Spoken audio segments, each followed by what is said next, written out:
안녕하세요 여러분, 세상 돌아보기입니다. 오늘은 24년 8월 15일 광복절이네요. 목요일입니다. 자, 오늘은 그에 앞서서 지금 이제 세상이 변화하는 속도에 가속도가 계속 붙고 있다, 이렇게 이제는 몸으로 느끼시는 분들이 조금씩 더 많아졌으리라고 그렇게 생각을 합니다. 지금 세상 변화의 핵심은 어떻게 보면은 미중, 러시아가 지금 전쟁 중이지만 미국하고 미중 패권 싸움이고, 이때까지의 패권이 다른 패권으로 교체되느냐, 예를 들어서 미국에서 중국으로, 또는 러시아나 브릭스 쪽에서 많이 이야기하는, 또 글로벌 사우스에서 많이 이야기하는 다극화 사회로 가느냐. 그게 갈림돌이 있거든요. 그게 갈림길에 서 있거든요. 그게 미국의 운명도 걸려 있고, 중국의 운명도 걸려 있고, 러시아의 운명도 걸려 있고, 한반도의 운명도 걸려 있는 것입니다. 어떻게 보면 세계의 운명도 걸려 있어요. G7으로 대표되는 이 국가들이 경제적으로 지금 너무 위태롭거든요. 그래서 마지막 불장난을 하고 있는 겁니다. 소위 말해서 미국의 딥스테이트라는 그 친구들이. 그래서 어제도 잠깐 말씀드렸지만, 예전 같으면 이럴 때 전쟁이 난다. 근데 지금 어떻게 보면은 무기의 발전, 기술의 발전으로 인해서 그 전쟁에 대한 어떤 두려움이 상당히 큰 상태다. 그리고 또한 SNS로 대표되는 인터넷의 영향으로 세상에 많은 사람들이 조금 더 진실에 가까운 시야를 가지고 있다. 이런 것들이 전쟁을 지금 누르고 있다, 이렇게 볼 수도 있어요. 왜? 공멸이라는 그런 게 너무 크고, 지금 이스라엘 전쟁만 하더라도 세계적인 여론은 돌아서 있지 않습니까? 명분을 쌓기가 어려워요. 자, 그래서 그런 또 세상 변화에 지금 핵심에 있는 사안이 두 건이죠. 우크라이나전하고 가자전쟁.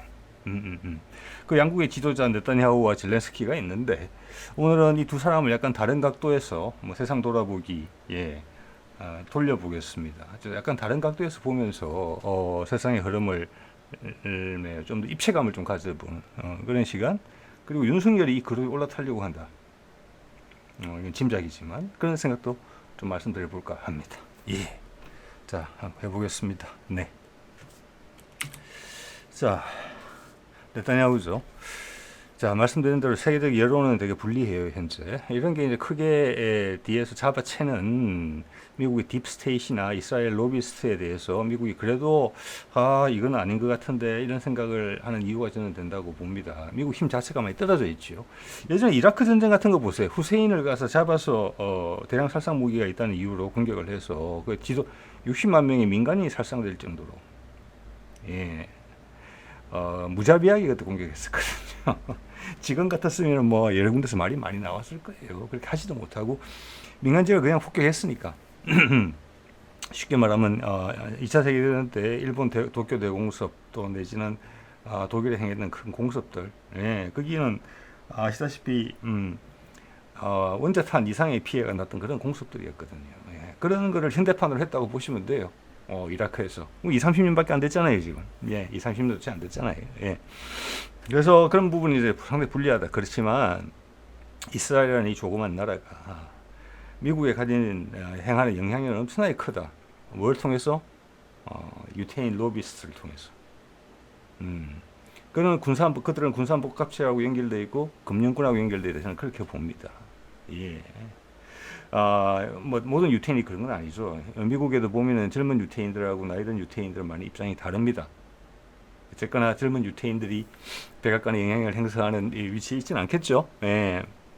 그래서 네타냐후는 저걸 큰 뒷배로 삼고 있고, 미국의 해외 정치에 큰 영향력을 행사하는 군산 복합체를 건드린다, 계속. 왜? 그들은 전쟁을 해야만 먹고 살고 자기 이해관계가 충족되는 사람들이니까. 그래서 지금 그냥 선제적으로 예방적인 차원에서 선제 공격, 말장난이죠. 이란을 그냥 공격하자는 의견도 있지만, 지금은 러시아도 강해져 있고, 중국도 강한 영향력을 행사하고, 이란 자체가 아주 강한 나라가 됐어요. 예전에 1차 중동전, 2차 중동전, 3차 중동전 이런 거 할 때보다 지금의 중동 국가들, 그때 이스라엘과 싸웠던 나라들이 전력이 훨씬 올라가 있어요. 거기다가 터키가 많이 올라가 있잖아요, 지금. 나라의 국력이. 그래서 브릭스라는 또 뒷배가 있고, 그들 아랍 나라들이 미국이 아니면은 안 된다, 이런 게 아니거든요.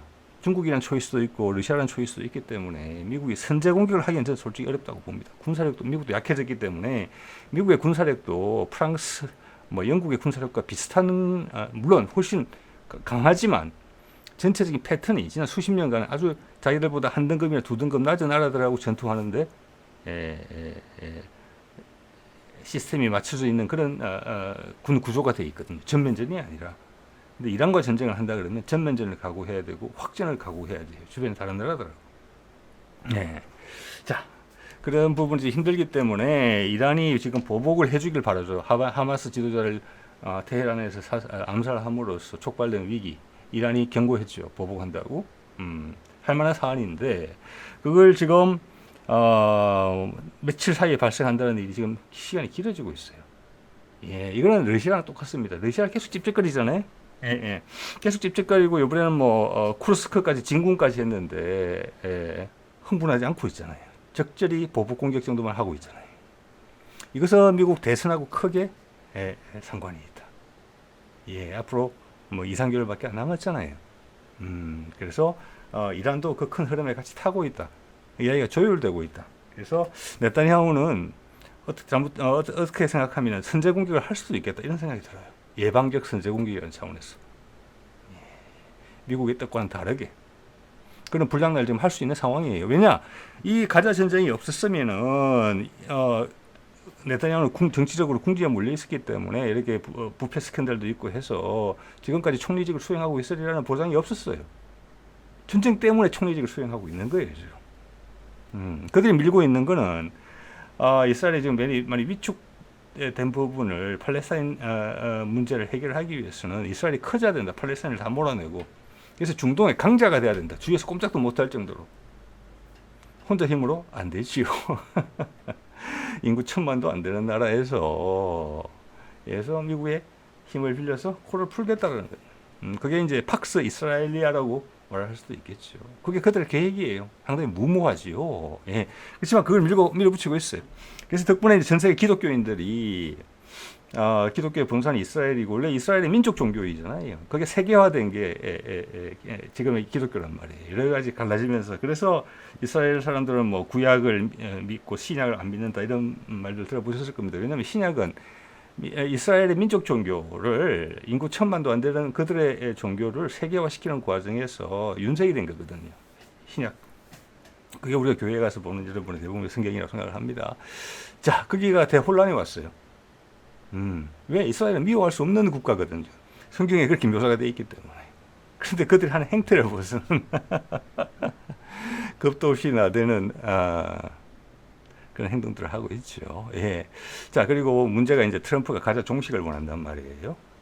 우크라이나 종식도 원하고. 그래서 트럼프가 서 있는 지점이 얼마나 지금 여태까지 미국을 주물러 왔다 소위 말하는 딥스테이트에 여기는 이스라엘도 한 편이에요.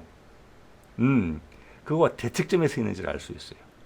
그래서 심지어 공화당도 딱지만 공화당이지 트럼프하고 지금 JD 벤스 부통령 후보는 자기들의 당이에요. 북좌석이.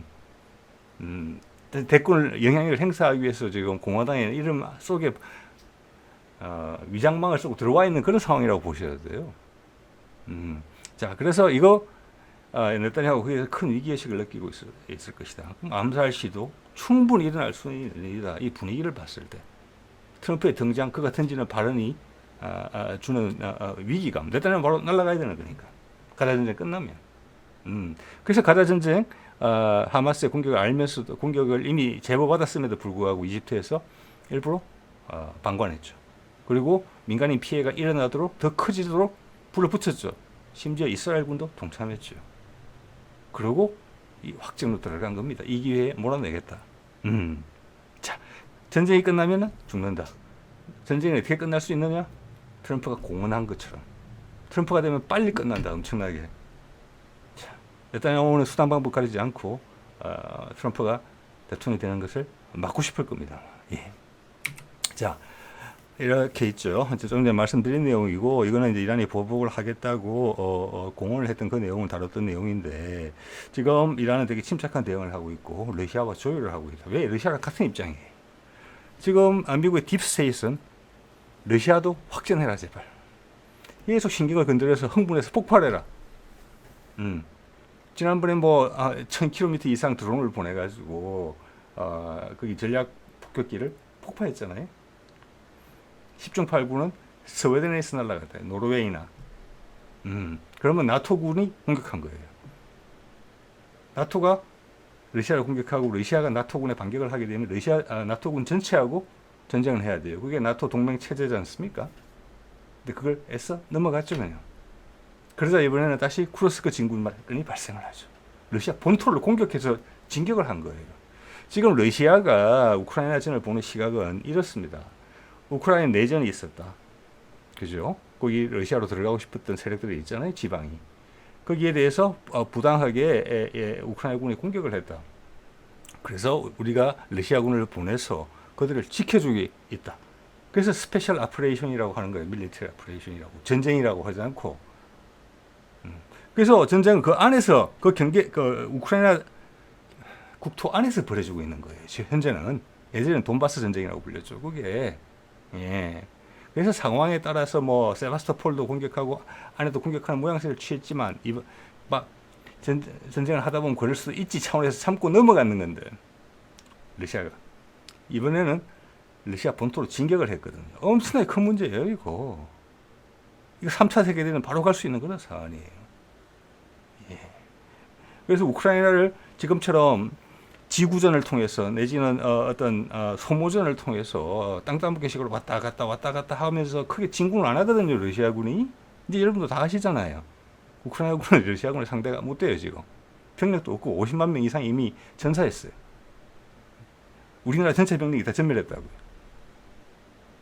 그런데 여기서 분노해서 뭐 키예프로 진군을 한다든지 이런 식으로 하게 되면 전쟁이 확전돼요. 여론이 안 좋아지면서. 여론에 있어서는 서방의 미디어가 전 세계 미디어를 꽉 잡고 있잖아요. 자, 이런 상황이기 때문에 러시아와 이란의 입장은 같아요. 둘이 이야기 안 할 이유가 없어요. 원래 친했고. 그래서 참아라. 보복을 하지 말라는 것이 아니다. 미국의 상황을 좀 지켜보자. 상황이 안정적이 됐을 때 그때 보복해라. 즉 미국 대선 결과를 보고 그때 가서 하도록 해라. 그때 결과가 마음에 안 들면. 저는 이렇게 설득을 시켰다고 지금 보고 있습니다. 예. 자, 뭐 이 정도 네타냐후 이야기를 좀 드리고, 자, 네타냐후와는 달리 젤렌스키는 네타냐후는 자기가 버리는 일이죠. 살라고. 뭐 살기 위해서 전쟁을 계속 해야 되는 것은 젤렌스키도 마찬가지예요. 근데 젤렌스키는 미국이 만들어준 꼭두각시죠. 이게 미국이 선거에 개입해갖고 작업을 했고 미국이 시킨 대로 해야 되는 사람이죠. 이번에 이제 쿠르스크로 진군을 한 것도 그래요. 여러분 생각해 보십시오. 어느 정도 군사력을 단단하게 끌어모았기 때문에 갈 수 있는 거거든요. 그게 미국의 지원이 없으면 안 되고 미국의 정찰 자산에 의해서 정보가 전달되고 지휘를 받지 않고서는 어려운 일이에요. 제가 보기에는. 그리고 지금 서방 언론 어디에서도 이것을 뭐 화제로 삼아서 큰 이야기를 할 수 있는 것인데 그 누구도 모스크바로 진격할 수 있다. 즉 역전승할 수 있다. 이런 말 하는 사람은 없거든요. 아무리 말초적으로 뭔가를 조회수를 위해서 뭘 한다 하더라도 얼마나 오래 머무르느냐 이거죠. 예, 이건 신경 건드는 거거든요. 예. 자, 그렇고요.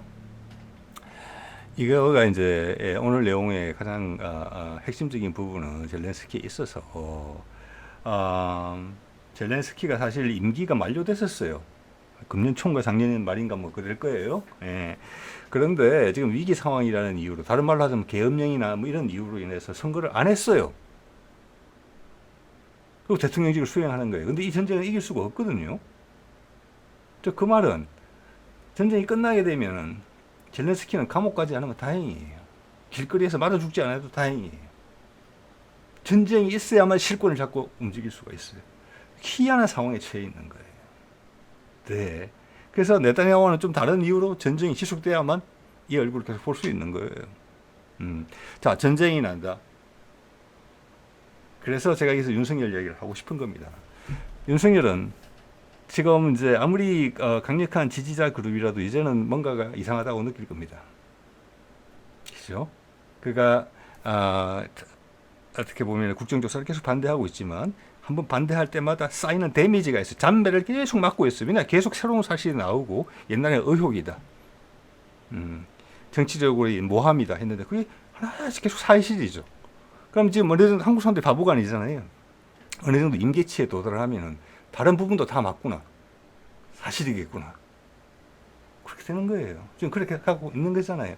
그리고 그가 지난번 총선에 지고 나서도 그 사람이 임명하는 거, 행동하는 거 봤을 때 어디서 저런 사람들 다 구해왔지 싶을 정도의 군상들이 나타나잖아요. 어디서 스물스물 올라와서 거기 다 모여 있거든요. 예. 태세를 바꿀 기색이 전혀 안 보여요. 난 이 길로 간다예요. 지지율은 계속 떨어지죠. 예. 미국 모닝 컨설트 기준으로 전 세계 22개국 중에, 조사한 22개국 중에 21위예요. 꼴찌는 이번에 총재선거 불출마 선언할 기시다고. 그 15%. 윤석열 17%. 실타는 77%인가 78%인가 단연 1위예요. 예. 자, 거기가 어떤 유혹을 느끼겠느냐. 그 길로 가는 거예요, 이미. 예. 열차처럼 계속 진격이에요. 자, 이렇게 되면 나타날 수 있는 게 어떤 식으로 탄핵이 되거나 아니면 국민적 저항에 한번 걸릴 거예요. 예. 지금은 정부가 많이 공유가 되고 있기 때문에 사람들이 행동으로 나서는 이런 부분들이 임계치가 조금씩 늦어지고 있어요. 정부가 충분히 공유가 되고 공감이 되고 있기 때문에. 공감이 안 되면 답답하니까 행동을 옮겨야 되잖아요. 지금 그런 상황이에요. 예전 같았으면 20년 전만 같았으면 벌써 시위하고 난리 났을 거예요. 자, 그 길로 간다. 이제 돌아올 길이 없다. 제가 오늘 드리는 말씀 좀 더 들으면 그렇게 더 느끼실 거예요. 그러면 윤석열은 김건희를 지키기 위해서라도 뭔가를 해야 되는 거예요. 그는 5년으로 자기의 임기를 생각 안 하는 것 같아요. 지금 봤을 때. 이걸 돌파할 수 있는 방법은 군사적 위기, 그리고 자기를 반대하는 세력을 종북 세력으로 몰아붙이면서 자기가 정권을 계속 잡을 수 있는 방안을 만들어내려고 할 것 같아요. 예전에 우리 박근혜 때 계엄령 문건도 그렇죠. 그 촛불 세력들을 지금 누구도 그렇게 부르지 않지만 종북 세력이라고 불렀죠. 그거 지금 윤석열이 계속 쓰는 표현이잖아요. 여기저기서 계속. 이젠 더 쓸 거예요, 아마. 이게 그쪽으로 가고 있어요, 지금 방향이. 박근혜 시절에 촛불 전국 가고 탄핵 전국 가고 그럴 때 계엄령. 지금도 그 길로 정확하게 가고 있어요. 쉽지는 않겠지요. 예. 또한 이제 젤렌스키도 네타냐후와 마찬가지로 트럼프가 대통령이 되면 바로 전쟁은 끝난다. 그게 트럼프가 공언하고 있는 거잖아요. 미국 대중 매체에서 애써 보도하지 않는 것. 왜? 그러려면은 우크라이나는 뭐가 잘못됐길래 미국이 발 빼려고 하지? 그러니까 설명을 다 해야 돼요. 그럼 진실이 드러나게 돼 있어요. 그래서 말을 안 해요. 그래서 트럼프가 이야기한 많은 부분들을 미국 내에서 심지어 그를 지지하는 언론들도 보도하지 않고 있어요. 핵심에 대해서. 3차 세계대전 이야기도 마찬가지. 왜 3차 세계대전이 나지? 왜? 나지요. 그런 작업하고 있지 않습니까, 지금? 네. 그런 걸 언론에서 다루려고 한다면은, 러시아의 부상, 중국의 부상, 러시아와 중국이 손을 잡고 있는 형국인데, 그런 거에 대한 세계적인 구도에 대해서 미국 국민들이, 대중들이 눈을 떠야 돼요. 그 정보를 다 알려줘야 돼요. 근데 그걸 언론도 몰라요. 예, 그게 미국 언론들의 이제 한계죠. 엄청난 괴리가 있죠, 현실과 한계. 예. 그렇지만 뒤쪽으로 허전한 부분이 있어요. 절대적인 미국, 모든 것이 세계 가장 완전체를 이루고 있는 미국, 이건 아닌 것 같다라고 뒤에 서늘한 느낌은 들 거예요. 예, 그런 것을 다 가르쳐 줘야 되는 거죠. 미국이 군사적으로 중국과 러시아를 당해낼 수 없다. 그리고 우리를 지원해주는 전 세계 선진국들의 모임이라고 하는 G7도 브릭스에 비해서는 초라하다. 앞으로의 전망은 더 암울하다. 연합군이 형성이 안 된다. 병력이 10만 명밖에 안 된다. 프랑스와 영국이. 노드스트림도 미국이 폭파했다. 이런 이야기까지 해야 된단 말이에요. 3차 세계대전 이야기를 하려면 예, 그래서 그런 부분은 트럼프가 되게 도발적이다. 직시하고 있다. 제가 봐서는 적절한 순간에 좀 자르고 있어요. 트럼프가. 미국이라는 나라를 이제는 안 된다. 이제는 새로운 세팅 속에서 우리를 재정비해야 된다. 그런 이야기를 하고 있는 거거든요. 나름대로 엄청나게 교묘하게 하고 있어요. 그러니까 그에 대한 반발은 실제 우리가 느끼는 것보다는 미국 상층부, 로비스트들이 종횡무진하는 워싱턴 정가에서는 엄청나게 큰 위기의식을 느끼고 있을 거예요. 거기에 모든 지금 미디어들이 영향을 받고 있는 거거든요. 트럼프의 말을 분석해 주지 않죠. 예, 해리스를 띄우기에 급급하죠 지금. 예. 거기에 젤렌스키의 목숨도 걸려있다.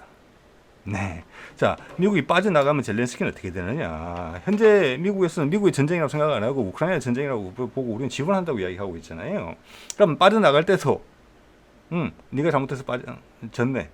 이렇게 이야기하고 갈 거거든요. 이때까지 다 부려먹다가 꼭두가시로 나중에 이 패배의 책임을 전가할 때는 100% 젤렌스키한테 다 얹을 겁니다. 목숨을 부지하기 어려울지도 몰라요, 젤렌스키는. 예. 그거를 촉진시키는 거. 결정타를 날릴 게 네타냐후 경우처럼 트럼프다. 자, 그래서 러시아가 트럼프에 대한 암살 시도가 더 있을 수 있다라고 저 멀리서 걱정까지 해주는 게 여러분 이해가 되실 겁니다. 네. 또 하나가 이런 게 있죠. 이게 보십시오. 이게 많이 안 다루던데 이거 엄청나게 중요한 이야기를 했거든요. 젤렌스키가. 사실관계는 모르겠습니다. 러시아가 북한 미사일로 키예프를 공격했다. 북한 미사일로 키예프를 공격했다. 이거는 뭐냐면은 젤렌스키가 했던 아니면 젤렌스키를 지금 뒤에서 사주했던 이번에 공격을 쿠르스크 공격을 미국의 딥스테이시 최선을 다하고 있다. 다른 말로 하자면 발악을 하고 있다. 여기에 물귀신 작전을 써서 북한까지 끌어들인 거예요. 한 패키지로. 예. 저는 실제 북한 미사일이 활용됐을 가능성은 상당히 낮다고 봅니다. 왜? 러시아가 자기들 공격력도 충분한데 굳이 북한 미사일 쓰느냐. 전황도 우세한데. 자, 그런 것을 다 가로지르면서 이걸 끌어들인 것은 북러 상호 방위 조약이 있었고 이제는 전장터가 러시아 국내 영토가 됐기 때문에 북한이 자동적으로 개입했다. 요런 지금 이제 논리 구조를 가지고 이런 이야기를 한 거거든요. 예, 야, 이거 3차 세계대전하는 길목이에요. 북한도 쳐야 된다. 이런 이야기 나온단 말이에요. 그러면 이란도 쳐야 된다. 이게 미국의 본질입니다. 딥스테이트가 이끌고 있지만 뭐 그들이 미국 세금을 월급 받으면서 정치력을 행사하니까 미국이죠. 대외적으로는. 자, 그런데 이 말이 이것이 미국이 이걸 전략적으로 활용하려고 했다고 하면은 이것을 풍선 부풀리는 것처럼 계속 키울 수 있는 사안이거든요. 북한이 겨냥했다 군사적으로.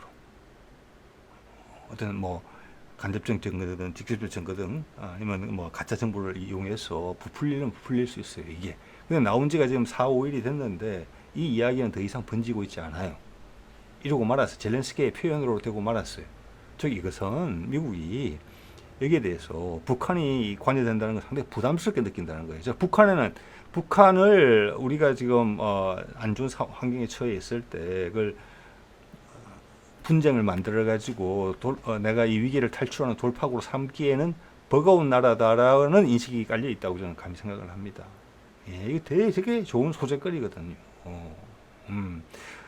근데 이걸 언론에서 CNN이나 뭐 MBC에서 풀기 시작하면은 북한 공격해야 된다. 이런단 말이에요. 예, 북한을 공격해야 된다는 이야기는 안 나온 지 제법 됐습니다. 사실은. 네. 그래서 제가 말씀드리는 거예요. 이란은 핵무기는 있는지 모르겠으나 이란에서 미국을 타격할 수 있는 ICBM은 없구나. 북한은 있구나. 이런 걸 간접적으로 증명한다고 봐요. 만약 이란이 북한처럼 ICBM을 가지고 있다. 미국을 타격할 수 있는. 그럼 이란 공격 이야기가 못 나옵니다. 그건 분명합니다. 예. 자, 그리고 또 이런 거 한번 볼까요? 젤렌스키를 제2의 우크라이나를 삼으려고 한다는 이런 경고의 목소리가 나오고 있어요. 어디가? 필리핀을. 남중 국해에서. 이번엔 누구를 상대로? 중국을 상대로 필리핀과 전쟁을 시키겠다는 그런 경고를 하고 있어요. 이 필리핀 사람인데 왼쪽은 미사일을 배치했다. 했고 5억 불의 경제 원조가 갔다. 네. 우크라이나도 이렇게 했죠. 지난번에 이제 미국한테 좀 반대를 많이 하던 두테르테가 나가고 옛날 독재자였던 마르코스죠. 마르코스의 아들이 됐어요. 그게 냄새가 좀 났었거든요. 그럼 그 선거 과정에서 필리핀에 힘이 없잖아요, 지금. 여러 가지로. 선거 과정에 미국의 힘이 관여됐다 이렇게 충분히 볼 수 있어요. 왜? 마르코스는 아버지가 저기 이멜다 부인하고 미국으로 망명 가서 거기서 살아나는 사람이거든요. 미국계란 말이에요. 그러니까 미국 영향을 받는 사람이죠.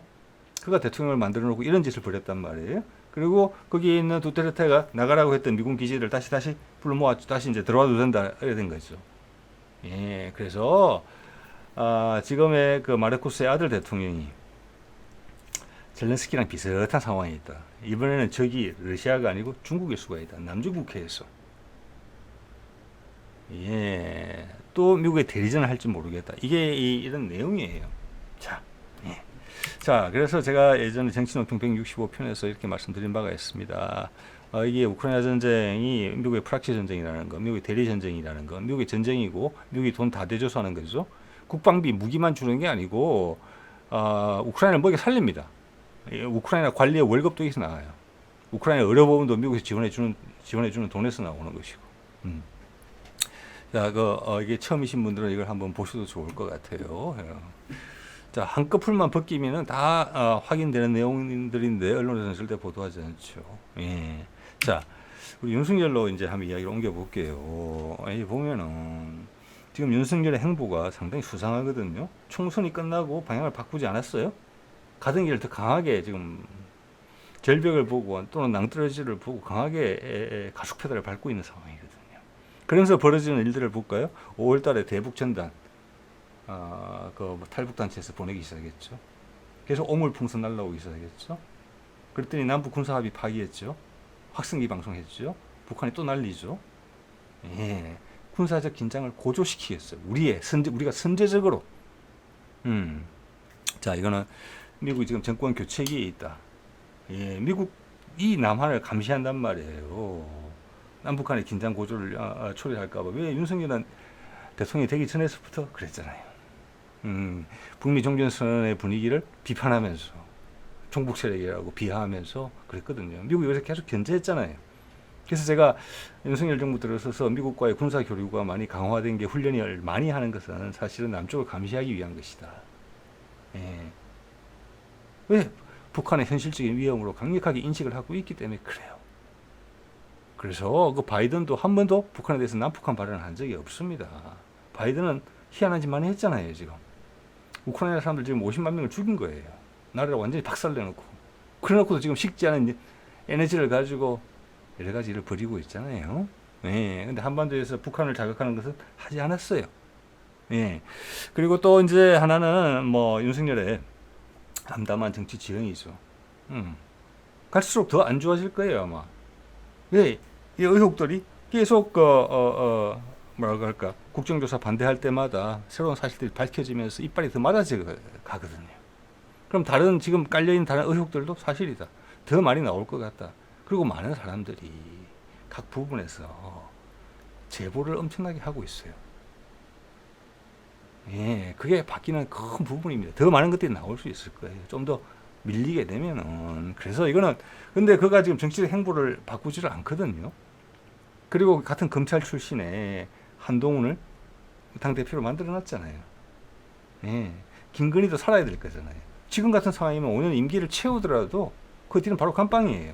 우리 전 대통령들 전례를 봤을 때 그걸 뻔히 알면서 맞으려고 하겠습니까? 그 돌멩이를 안 맞죠. 그럼 그 방법이 뭐냐? 지금 하는 행보가 보여주는 거예요. 대북 전단해서 지금 긴장 고조시키고 있잖아요. 제발 때려달라 이거예요. 군사적 긴장 고조하고 뭔가 일을 북한이 안 만드는, 지금 북한은 지금 흥분을 하기가 쉽지 않아요. 왜냐하면 전체적인 흐름을 알고 있어요, 김정은이. 시간은 자기 편이에요. 거기다가 러시아하고 손도 잡았죠.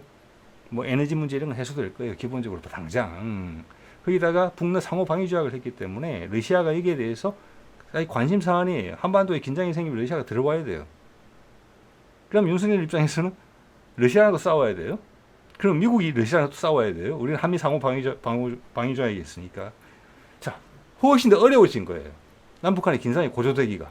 이거는 바람직한 거거든요. 군사적 충돌의 가능성이나 측면에서.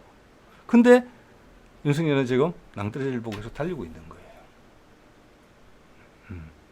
종북물이 계엄령, 박근혜 때랑 똑같이 된다는 거예요. 그렇지만 주변 여건이 그때부터 훨씬 안 좋아요. 북한이 딸려올 가능성도 없어요. 그렇지만 그는 그 길로 가요. 어떻게든 하겠다는 거거든요. 그래서 어려워 보인다는 거예요. 또한 이번에 해병대 사건을 모든 군에서 장교들이 다 봤을 겁니다. 뭐 위관급이든 영관급이든 장군들이든 간에 다 봤을 거거든요. 인터넷 다 보잖아요. 제 채널을 아마 군에서 보시는 분들 제법 있을 거예요.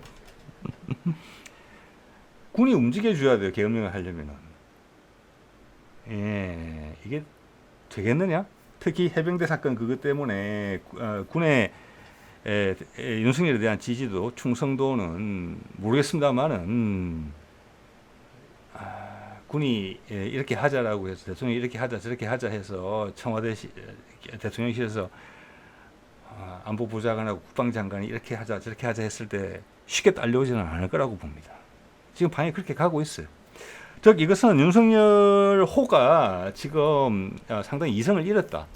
진짜 무리했던 기름과 같다. 어떻게 보면은 기름이 물 웅덩이에 기름이 막 떠 있어서 햇빛이 반짝반짝 빛나고 뭐 빨주 노수 파란보 뭐 기름들이 번뜩번뜩하지만 그 두께는 1mm도 안 된다. 1mm도. 예. 그 1mm도 안 되는 틈에 군이 줄을 댄다? 그러기 어렵습니다. 저는 윤석열 정부가 지금 사람들 뽑을 때 인재난이 있다고 보거든요.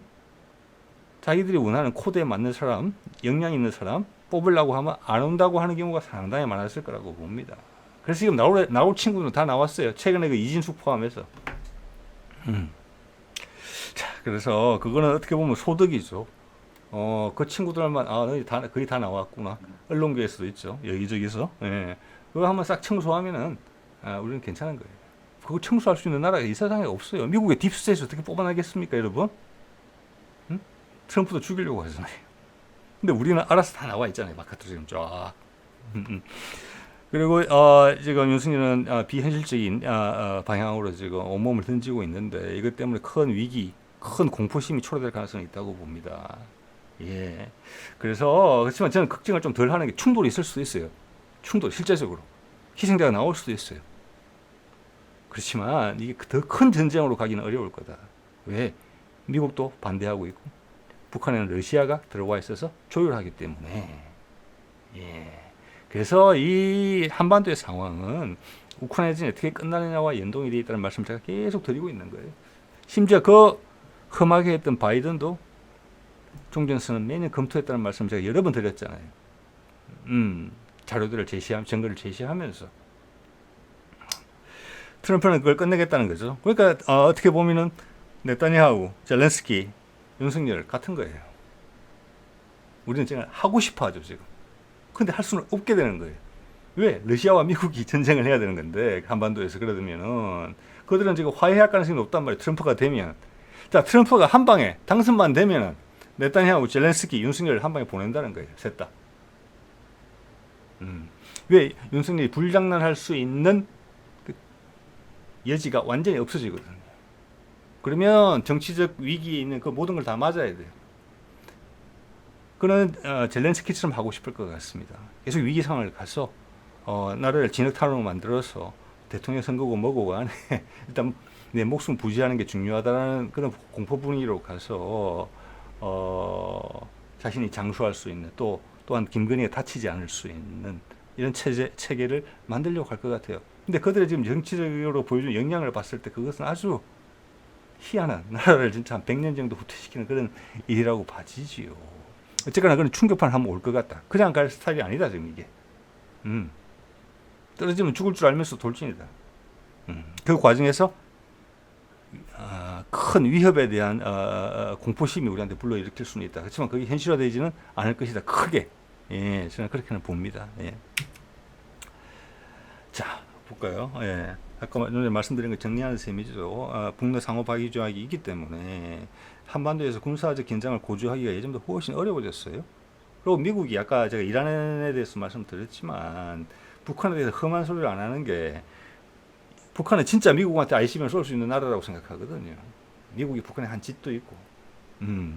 자, 그런 부분이 크게 이제 억제 요인이 되고 그래서 남해에서도 핵무기를 가지겠다. 라고 도발을 할 수가 있고 미국이 절대 허락하지 않겠죠. 왜? 자기 손아귀에서 벗어나는데. 예, 러시아가 만약 알게 되면 미국이 알려줄 겁니다. 자, 그래서 한미일 군사 협력은 대중국 차원이에요. 장기적으로 북한에 대한 게 아니에요. 아니 미국하고 북한은 매번 종전선을 만지작거리는데 북한마저 자기 편으로 땡기려고 그러죠. 중국을 고립시키려고 하죠. 그래서 북러 상호 방위 조약이 신의 한 수라고 제가 말씀드린 겁니다. 중국이 화냈잖아요. 자, 러시아하고 미국하고 화해를 하게 되면은 어떻게 되느냐? 북한하고 중국과의 관계는 더 소원해지게 돼 있어요. 향후 누가 더 잘해주냐에 따라서 그리 올라타면 돼요. 지금 일단은 러시아가 성기를 잡고 있는 거예요. 거기다 미국이 손만 잡아주면 북한은 중국하고는 상관이 없는 나라가 돼요. 자, 그렇건데 오히려 북한을 갖다가 대중국을 포위하는 전략의 일원으로서 삼고 싶어 하겠지요, 미국은. 그래서 우리가 기대하는 것처럼 또는 홍보하는 것처럼 정부에서 한미일 군사협력이 북한을 위한 거다? 이게 아니라고 보셔야 돼요. 자, 트럼프가 당선되면 신속한 북미 종전선언을 할 것이고 가능성이 높죠. 이미 말했잖아요, 여러 번. 김정은하고 나가 보고 싶다고 한다. 서로 보고 싶어 한다고. 자, 그렇게 되면 죽기 아니면 까무러치기 식으로 접근할 것 같다. 이제는 그런 게 어느 정도 짐작이 돼요. 그것도 돌진할 것 같아요. 그래서 지금 이런 행동들을 쭉 하고 있는 거예요. 이게 트럼프가 당선되면 바로 물 건너가는 거거든요. 그럼 2, 3개월 내에 뭔가를 해야 될지도 몰라요. 미국 선거판을 보면서. 물론 해리스가 되더라도 지금만큼 강공책은 쓰지는 못할 거예요. 기조가 트럼프만큼 강하지는 않겠지만. 예. 그래서 이런 이야기들이 보니까 1년 전, 2년 전에도 나왔더라고요. 이거는 총선 전 작년에 나온 것 같더라고요. 제목만 보는 겁니다. 계엄령 시나리오 가능. 예, 이게 제가 드리는 말씀하고 맥락이 같다고 저는 생각을 합니다. 예. 지금 더더욱 그래요. 1년 지난 상황에서는 더더욱 가능성이 높아진 거예요. 윤석열이 정권을 유지하고 김건희를 지켜낼 수 있는 방법은 이거밖에 없어요. 예, 계엄령 선포해서 위기 상황을 초래해서 긴급 상황을 초래해서 뭐 선거고 뭐고 일단 이 위기를 돌파하자. 그러면서 정적을 제거하려고 하겠죠. 예. 그리고 이거는 이제 오늘 나온 영상인데 오늘 뭐 광복절 축사에 대해서 벌써 뭐 여러 가지 말들이 있더라고요. 뭐 대충 무슨 이야기인지는 알겠고 내용을 봤을 때는 아까 보여드렸던 좀 한반도 긴장 고조에 대한 방향성을 한 번 더 확고하게 이야기한 그런 부분 같아요. 여기도 뭐 엉뚱한 쿠데타 계획이다 이런 이야기가 나와 있는데 이 어떤 가톨릭 신부가 한 이야기라고 좀 돼 있지요. 예. 내용을 보지 않아서는 모르겠습니다. 예. 대신 제가 눈이 가는 부분은 이런 인식이에요. 윤석열 덕분에 친일 매국노 뉴라이트 정체를 알게 됐다. 이겁니다, 바로. 지금 다 나와 있죠. 그냥 싹싹 차로 걸러서 아주 구석에 숨어있는 사람 이런 세력까지 다 나와 있다고 보시면 돼요. 이 정부에 지금 그렇게 많지 않아요. 인재난이 있잖아요. 그걸 한 군데 쫙 모아놓고 본인은 비상식적 행동으로 스스로의 사다리를 지금 걷어차고 있는 상황이거든요. 밑으로. 그래서 밑으로 내려갈 수가 없어요. 계속 올라가는 거예요. 그 방향은 오늘 쭉 말씀드린 내용이에요. 예. 자, 그래서 제가 이제 윤석열이 마중물 역할을 한다라고 표현하는 부분들이 있는데 거기가랑 일맥상통하다고 보고요. 이런 인식이 넓어지고 있다는 거예요. 윤석열이 갈수록 어떤 좀 잘하는 점이 있어갖고 좀 못하는 부분은 무마가 된다든지 또 막 깊게 파기 위한 그런 시도를 좀 무력화시켜야 되는데 이거는 그게 아니라 모든 걸 쌓아 올라가고 있거든요. 바벨탑을.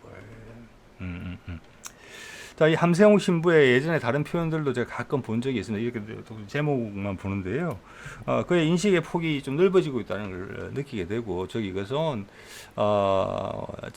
세상 돌아보기 채널에서 하는 이야기들, 윤석열 정부의 어떤 색깔, 또 우리 근대사를 통해서 이해관계를 계속 지켜왔던, 또 광복이 되고 친일파가 처단되지 못한 상태에서 남북 전쟁으로 갈라지면서 거기에 미국이 개입되면서 미국의 강력한 영향력 속에서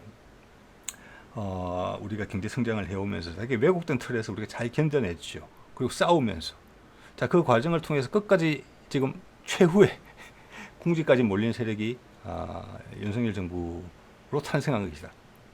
예, 마지막으로. 저는 마지막으로가 맞다고 봅니다. 이것이 청소가 되면은 남한이 상당히 깨끗해질 거예요. 그러면서 그래 되면 바로 통일의 기운으로 바로 넘어갈 것이라고 봅니다. 예. 그러면 우리는 지금 세상을 리드할 수 있는 그런 나라가 될 수 있을 거예요. 예. 지금 그런 수순이라고 보고, 뭐 예전부터 쭉 들어왔던 말씀인데, 이제 구체적 현장에서 부딪히면서, 그것을 확인해가는 부분이 있는데, 예상했던 것보다는 더 명확하게, 저는 확인이 된다고 그렇게 봅니다. 이런 걸 하나 공유한다는 것 자체가 윤석열과 김건희한테는 상당히 힘든 일이에요. 자, 그리고 이제 미국 대선이라는 타임 프레임까지 지금 나와 있기 때문에 트럼프가 당선되면 지금 뭐 명확하고, 트럼프가 아니면 해리스가 당선되더라도 이 카드는 우크라이나에서 전쟁을 계속 할 수가 없어요. 미국은 경제적으로. 그리고 그 밑에 있던 뭐 영국이나 프랑스가 가랭이가 찢어지려고 그래요, 지금. 오래 갈 수가 없어요.